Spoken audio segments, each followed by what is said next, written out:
Welcome ModCafers to a Logic Pro tutorial. For the test chamber project in Q121, we have recorded impulse responses that will enable you to use a DAW to access a virtual version of the reverb that you'll be performing in. We'll be working with binaural audio today, so headphones on please. By visiting our website, linked in the description, you'll be able to download the impulse response files and also preview the different samples that we recorded for each microphone position. If your setup is all hardware, you'll likely be using the DAW just to access the impulse responses. You can use an audio interface to go stereo in with just a left and right. That's what I've got set up here. Once you've previewed and selected your files from the website, it's just going to be a case of dragging and dropping.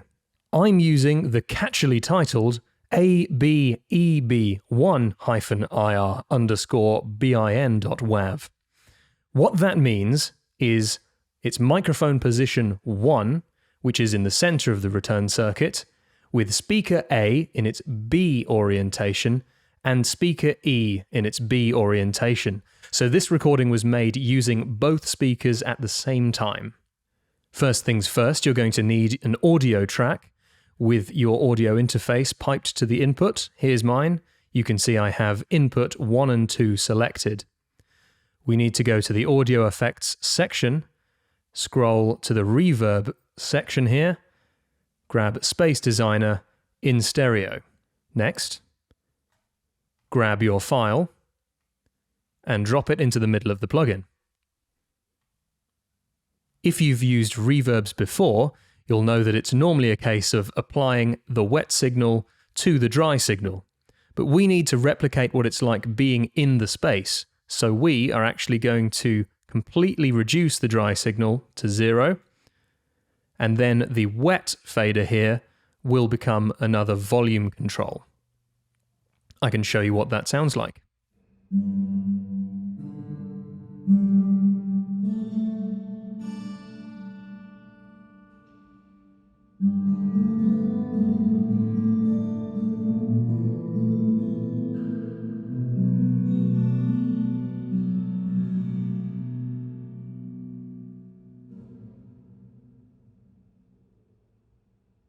We have 2 speakers available to you when you're doing your performances in the space. So what you might want to do is go dual mono and have 2 different speakers in 2 different positions to play with. If you're going all hardware and with an audio interface as before, you'll just need to make sure you have 2 separate tracks. So creating your audio track, have one as input 1, and then create another as input 2. I'm going to demonstrate that with a couple of virtual instruments. Here I have a Contact piano with the same Space Designer setup as before, but I've got a different impulse response loaded. And then I have a synth with another impulse response. When you're selecting impulse responses for a dual mono setup, you need to pay attention to the file names and which microphone position that you're using. You can see here that I have AB6 and EB6. This means I have microphone position 6 on both of them. That is vital. And I'm then using speaker A in its B orientation and speaker E in its B orientation. And mic position 6 is actually where they would have put the planes and other things that they were testing when the wind tunnel was active. Now make sure you don't do any panning for any of these because the stereo information is all contained within the impulse response file. I can show you how this sounds.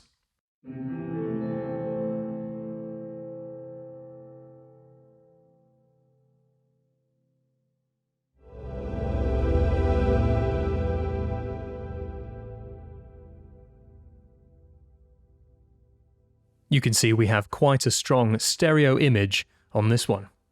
I hope you've enjoyed this tutorial. If you have any questions for me, please leave them in the comments, and I'll see you soon.